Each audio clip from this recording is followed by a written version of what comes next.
जय श्री राम। प्यारे भक्तों, आज श्री रामचरितमानस पाठ का 23वां दिन है। कल की कथा में हमने जाना कि महाराज तुलसीदास महाराज हमें बता रहे हैं कि सती जी ने पर्वतराज हिमाचल के घर में पार्वती के रूप में जन्म ले लिया है और नारद जी के कहे अनुसार वे पति रूप में भगवान शंकर को पाने के लिए कठिन तपस्या करने के लिए वन में चली जाती हैं। इधर भगवान श्री राम श्री शंकर जी के सामने प्रकट होते हैं और उन्हें बताते हैं कि पार्वती का जन्म हुआ है और वे वर रूप में तुम्हें पाने के लिए कठिन तपस्या कर रही हैं। तुम्हें उनसे शादी करनी चाहिए, ऐसी मेरी आपसे विनती है। भगवान शंकर ने कहा कि मैं आपकी बात टाल नहीं सकता, उसे मैं सिरोधार्य करता हूँ। तब भगवान शंकर ने सप्तऋषियों को बुलाया और उनसे कहा कि जहाँ पर पार्वती तपस्या कर रही हैं वहाँ जाकर उनकी परीक्षा लीजिए। क्या उनकी जो भक्ति है, जो तपस्या है मेरे प्रति, वो सच्ची है? अगर वो परीक्षा में खरी उतरती हैं तो उनसे घर जाने के लिए कहिए, उन्हें आश्वासन दीजिए कि मैं उन्हें मिलूँगा। और उनके पिता को आदेश दीजिए कि वो अपनी पुत्री को ससम्मान अपने घर लेकर के आएँ। सप्तऋषि उस जगह जंगल में जाते हैं, वन में जाते हैं जहाँ पर पार्वती जी तपस्या कर रही होती हैं। वे उनसे पूछते हैं कि ये तपस्या आप क्यों कर रही हैं। पार्वती जी उनको कारण बताती हैं। उसके बाद सप्तऋषि उनके मन को बदलने की कोशिश करते हैं, लेकिन पार्वती माता अपने विचार से बिल्कुल भी नहीं हटती हैं और वे इसी बात पर डटी रहती हैं। चाहे भले ही शंकर भगवान आकर स्वयं मना करें, मैं तो भी नहीं मानूंगी। जो नारद जी ने मुझसे कहा मैं उस बात का पालन करूंगी, यानी कि मैं तपस्या करूंगी शंकर भगवान को वर रूप में पाने के लिए। जब सप्तऋषि ये समझ जाते हैं कि पार्वती की तपस्या सच्ची है, तब वे उनकी जय जयकार करते हुए चले जाते हैं और ये कहते हैं कि भगवान शंकर तुम्हें पति रूप में अवश्य मिलेंगे और अब तुम अपने घर जाओ, तुम्हारी तपस्या पूरी हुई। आइए अब जानते हैं आगे की कथा। कथा बड़ी ही रोचक है, बने रहिए साथ में और सुनते रहिए। जय श्री राम, जय सीता माता, जय हनुमान। जाई मुनि हिमबंत पठाए, कर बिनती गिर जहीं गिर ल्याए। बहुरी सप्त ऋषि शिव पहीं जाई, कथा उमा के सकल सुनाई। सप्त ऋषियों ने जाकर हिमबान को, हिमबान यहाँ पर पर्वतराज हिमाचल को कहा है, जो पार्वती जी के पिता हैं, पार्वती जी के पास भेजा। यानी कि सप्तऋषि यहाँ से तो चले गए, पार्वती जी के पास से चले गए और राजा हिमाचल के पास जाते हैं, उनको सारी बात बताते हैं और हिमाचल को भेजा पार्वती को लेने के लिए। आगे लिखा है वे विनती करके उनको घर ले आते हैं, यानी कि पर्वतराज हिमाचल अपनी पुत्री को घर ले आते हैं। फिर सप्तऋषियों ने शिव जी के पास जाकर उनको पार्वती जी की सारी कथा सुनाई। तो जो ये पूरा वृत्तांत था पार्वती की परीक्षा लेने का और उनको वापस अपने पिता के घर भिजवाने का, ये सारी बात सप्तऋषियों ने शंकर भगवान से कही। उसके बाद क्या होता है, भय मगन शिव सुनत सनेहा, हरस सप्त ऋषि गबने गेहा। मनुथिर कर तब शंभु सुझाना, लगे करन रघुनायक ध्याना। पार्वती जी का प्रेम सुनते ही शिव जी आनंद मग्न हो गए। सप्तऋषि प्रसन्न होकर अपने घर यानी कि ब्रह्मलोक को चले गए तथा सुजान शिव जी मन को स्थिर करके, यानी भगवान शंकर अपने मन को स्थिर किया और बैठ गए और श्री रघुनाथ जी का ध्यान करने लगे, यानी कि भगवान श्री रामचंद्र जी का ध्यान करने लगे। तारकु असुर भय तहि काला, भुज प्रताप बल तेज विशाला। तेहि सब लोक लोकपति जीते, भय देव सुख संपत्ति रीते। उसी समय तारक नाम का असुर हुआ, असुर कहते हैं राक्षस को, जिसका नाम था तारक, जिसकी भुजाओं का बल, प्रताप और तेज बहुत बड़ा था। उसने सब लोक और लोकपालों को जीत लिया था।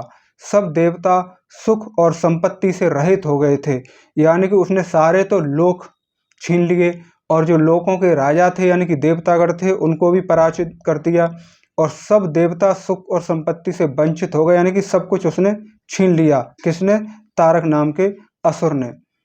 अजर अमर सो जीति न जाई, हारे सुर करि विविध लड़ाई। तब बिरंचि सन जाई पुकारे, देखे विधि सब देव दुखारे। वह अजर अमर था, यानी कि वो मर नहीं सकता था, उसे कोई मार नहीं सकता था। इसलिए किसी से जीता नहीं जाता था, यानी कोई देवता उसको जीत नहीं पाया। सभी उससे युद्ध में हार गए, सभी पराजित हो गए। देवता उसके साथ बहुत तरह की लड़ाइयाँ लड़कर हार गए, यानी कि सब तरह से उन्होंने युद्ध किए देवताओं ने, लेकिन वो तारक राक्षस से जीत नहीं पाए। तब उन्होंने ब्रह्मा जी के पास जाकर अपनी पुकार करी, याचना करी। ब्रह्मा जी ने सब देवताओं को दुखी देखा और ब्रह्मा जी ने कहा, क्या कहा? सब सन कहा बुझाई विधि, दनुज निधन तब होय। शंभु शुक्र संभूत सुत, अहि जीतै रन सोय। ब्रह्मा जी ने सबको समझाकर कहा, इस दैत्य की, इस राक्षस की मृत्यु तब होगी जब शिवजी के वीर से पुत्र उत्पन्न हो। इसको युद्ध में वही जीतेगा, यानी कि जो शिवजी का पुत्र होगा वही इसे हरा सकता है, पराजित कर सकता है, इसका वध कर सकता है। मोर कहा सुन करहूँ उपाय, होई है ईश्वर करहि सहाय। सती जो तजी दक्ष मख देहा, जन्मी जाय हिमाचल गेहा। तो यहाँ पर ब्रह्मा जी ने वो वाली बात बता दी कि मेरी बात सुनकर एक उपाय करो, ईश्वर सहायता करेंगे और आपका काम हो जाएगा। सती जी ने जो दक्ष के यज्ञ में देह का त्याग कर दिया था, उन्होंने अब हिमाचल के घर में जाकर जन्म ले लिया है। तहि तप कीन शंभुपति लागी, शिव समाधि बैठे सब त्यागी। यद्यपि अहीं असमंजस भारी, तदपि बात एक सुनहूं हमारी। ब्रह्मा जी ने कहा देवताओं से कि उन्होंने शिव जी को पति बनाने के लिए तप किया है, इधर शिव जी सब कुछ छोड़ छाड़ कर समाधि लगाकर बैठे हुए हैं। यद्यपि है तो बड़े असमंजस की बात, तद्यपि मेरी एक बात सुनो। क्या? पठबहु काम जाय शिव पाही, करे क्षोभ शंकर मन माही। तब हम जाई शिवई सिर नाई, करबहु बिबहु बिराई। तुम जाकर कामदेव को शिवजी के पास भेजो, वह शिवजी के मन में क्षोभ उत्पन्न करेंगे, यानी कि उनकी समाधि को भंग करेंगे। तब हम जाकर शिवजी के चरणों में सिर रख देंगे और जबरदस्ती उन्हें राजी करके विवाह करा देंगे। यहाँ पर ब्रह्मा जी ने देवताओं से कहा है कि कामदेव को भगवान शंकर के सामने भेजो, वो अपनी काम कला में निपुण हैं और वो शंकर भगवान का जो है तप भंग कर देंगे, समाधि से बाहर निकाल लेंगे। और जब भगवान शंकर अपनी समाधि से बाहर आ जाएंगे, तब हम सभी देवता उनसे जाकर चरणों में गिर जाएंगे, अपना सिर रख देंगे और उनसे वंदना करेंगे। तब जा कर के और उन्हें हम मना लेंगे विवाह करने के लिए। एहि विधि भले देवहित होई, मत अतनीक कहे सब कोई। स्तुति सुरन की नियति हेतु, प्रगट विश्वान झस केतु। इस प्रकार भले ही देवताओं का हित हो, और तो कोई उपाय है नहीं। सबने कहा यह सम्मति बहुत अच्छी, यानी कि ये जो विचार बताया है ब्रह्मा जी ने, उससे सभी देवता सहमत हो गए कि हाँ ये उपाय अच्छा है। फिर देवताओं ने बड़े प्रेम से स्तुति की। तब विषम 5 बाण धारण करने वाला और मछली के चिन्ह युक्त ध्वजा वाला कामदेव प्रकट हुआ, यानी कि फिर सभी देवताओं ने स्तुति वंदना की, तब जाकर के कामदेव प्रकट हुए। आगे क्या है? सुरन कहीं निज विपत्ति सब, सुनि मन कीन विचार। शंभु विरोध न कुशल मोहि, विषहि कहु असुमार। देवताओं ने कामदेव से अपनी सारी विपत्ति यानी कि सारी समस्या कही, यानी कि सभी देवताओं ने स्तुति वंदना करके कामदेव को बुला लिया है। कामदेव जब आ जाते हैं तो बताते हैं कि इस तरीके से एक राक्षस है जिसने हमारा सब कुछ छीन लिया है, उसने हमें पराजित कर दिया है। अब बड़ी ही मुश्किल है, उससे आप ही हमें छुटकारा दिला सकते हो, उसका ऐसा ऐसा उपाय है। सुनकर कामदेव ने मन में विचार किया और हंसकर देवताओं से कहा कि शिवजी के साथ विरोध करने में मेरी कुशलता नहीं है, यानी कि मेरी खैर नहीं है। यानी कि काम तो मैं आप लोगों के लिए कर दूं, ठीक है, भला हो जाएगा देवताओं का, लेकिन भगवान शंकर जी तपस्या में हैं और मैं गया और अगर मैंने उनकी तपस्या भंग करने का अपराध किया तो मैं बच नहीं पाऊंगा, वो मुझे छोड़ेंगे नहीं। ये तो बहुत ही कठिन कार्य है। आगे क्या होता है? तदपि करब मैं काज तुम्हारा, श्रुति कह परम धर्म उपकारा। परहित लाग तजई जो देही, संतत संत प्रसही तेही। तो कामदेव बोले फिर भी मैं तुम्हारा काम तो करूंगा, क्योंकि वेद दूसरों के उपकार को परम धर्म कहते हैं। यानी कि जो लोग दूसरों पर उपकार करते हैं, निस्वार्थ भाव से दूसरों की मदद, सेवा या सहयोग करते हैं, तो ये बहुत बड़ा पुण्य का काम है और वेदों में ऐसा कहा गया है। इसलिए मैं आप लोगों का काम करूँगा। जो दूसरे के हित के लिए अपना शरीर त्याग देता है, संत सदा उसकी बड़ाई करते हैं। यानी कि परमार्थ के लिए, दूसरों की भलाई करने के लिए जो व्यक्ति अपना शरीर भी त्याग दे, तो उसका क्या होता है, संत लोग सदा उसकी बड़ाई करते हैं और वेद पुराण उसके यश को गाते हैं। तो ये काम बड़ा कठिन है, बड़ा मुश्किल भरा है, लेकिन फिर भी देवताओं की उद्धार के लिए, उनकी परेशानी दूर हो जाए, इसलिए कामदेव ने ये स्वीकार कर लिया। अस कहीं चल्यो सवहीं सिरुनाई, सुमन धनुष कर सहित सोहाई, चलत मार अस हृदय विचारा, शिव विरोध ध्रुव मरनु हमारा।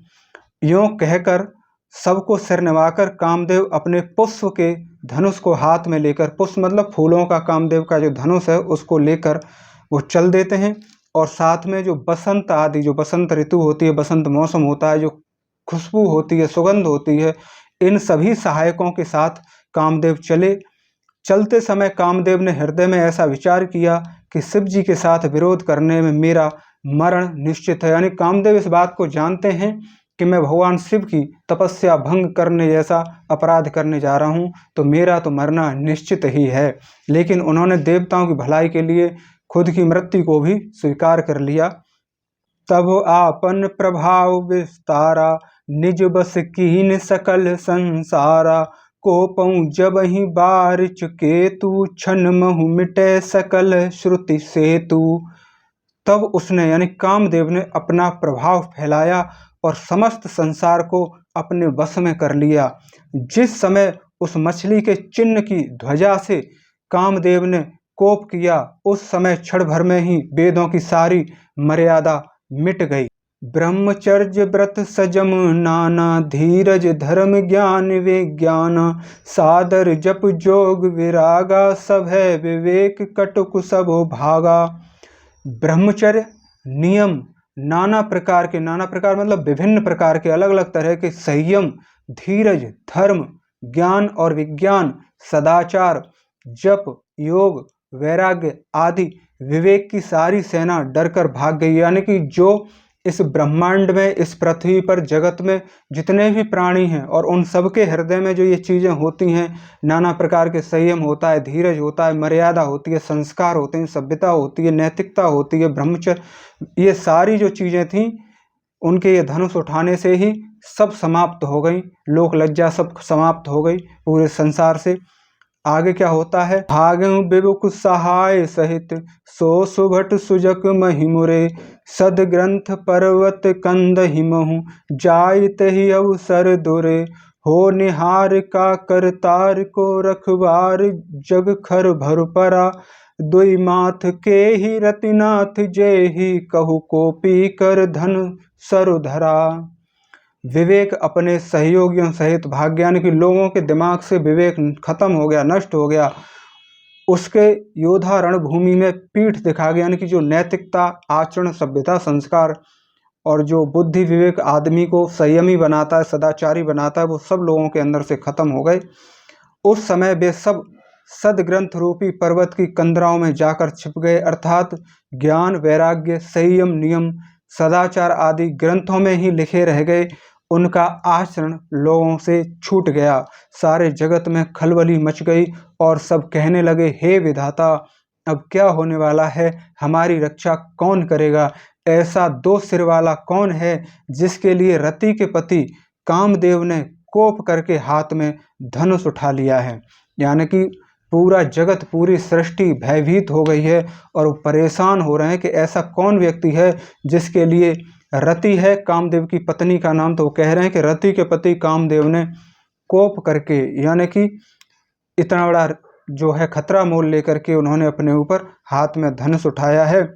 जय सजीव जग अचर चर, नारी पुरुष अस नाम, ते निज निज मर जाद तही, भय सकल बस काम। जगत में स्त्री पुरुष संज्ञा वाले जितने चर अचर प्राणी थे, यानी कि जगत में इस पृथ्वी पर जितने भी जीव जंतु प्राणी हैं, मनुष्य इत्यादि, वे सब अपनी अपनी मर्यादा छोड़कर काम के वश में हो गए।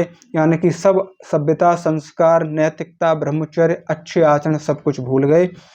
सबके हृदय मदन अभिलाषा, लता निहारि न वही तरु साका, नदी उमंग अमुधि कहु धाई, संगम करह तालाब तलाई। सबके हृदय में काम की इच्छा हो गई। लता कहते हैं बेलों को, देखकर वृक्षों की डालियां झुकने लगी, नदियां उमड़ उमड़ कर समुद्रों की ओर दौड़ी और ताल तलैया भी आपस में संगम करने लगे। जहें असी दशा जड़हि के करनी, को कहीं सकई सचेतन करनी, पशु पक्षी नभ जल थल चारी, भये काम बस समय विसारी। जब जड़ वृक्ष नदी आदि की ऐसी दशा हो गई, तब चेतन जीवों की करनी कौन कह सकता है, यानी जो जीव जंतु चल फिर सकते हैं, जो प्राणी हैं, उनकी दशा कंडीशन कैसी होगी, ये कौन कह सकता है।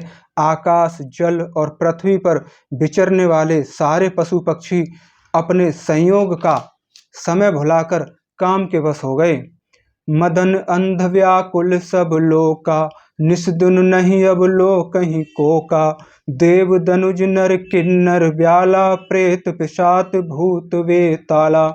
सब लोग कामंध होकर व्याकुल हो गए। चकवा चकवी रात दिन नहीं देखते।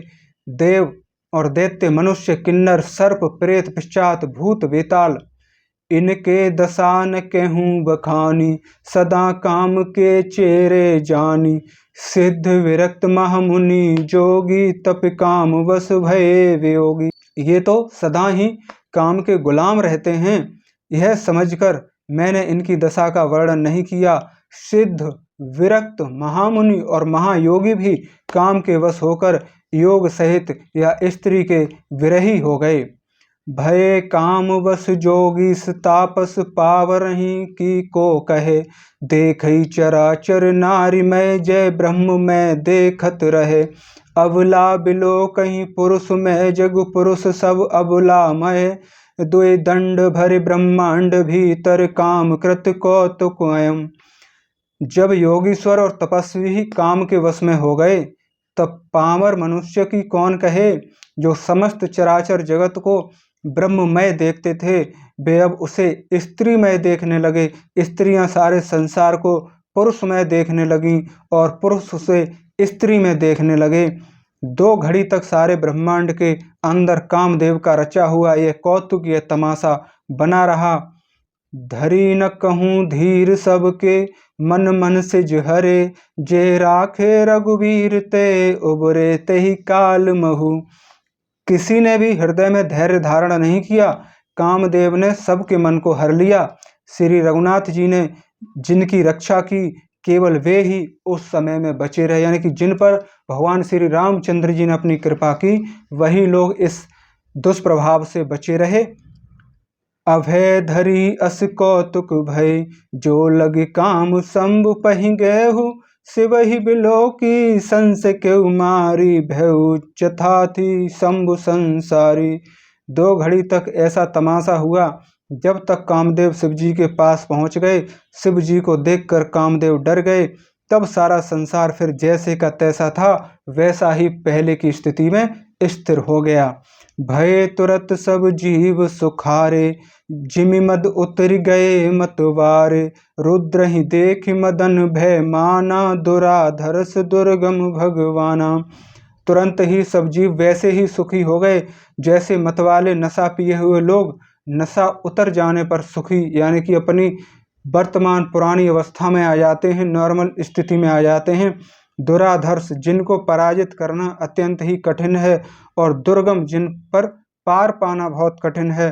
भगवान संपूर्ण ऐश्वर्य, धर्म, यश, श्री कहते हैं धन को, ज्ञान और वैराग्य, 6 ईश्वरी गुणों से युक्त रुद्र महाभयंकर शिव जी को देखकर कामदेव भयभीत हो गया। जय श्री राम। प्यारे भक्तों, ये थी हमारी आज की कथा। मिलते हैं कल आगे की कथा को लेकर के। मेरी भगवान से यही प्रार्थना है कि आप लोग हमेशा सदैव स्वस्थ रहें, प्रसन्न रहें। जय श्री राम, जय सीता माता, जय हनुमान।